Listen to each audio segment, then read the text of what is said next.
The team over at TAILI sent over this toothbrush holder. It's waterproof. It has a strong suction cup on the back that's going to hold up to about 11 pounds. It also has a razor holder on the side, so you can hang that from any side of the holder.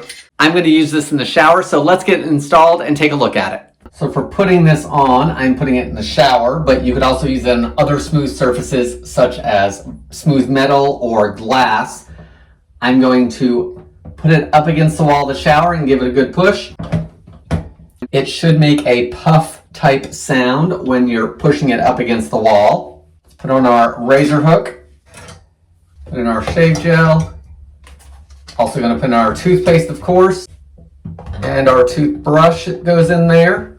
This is going to hold up to 11 pounds.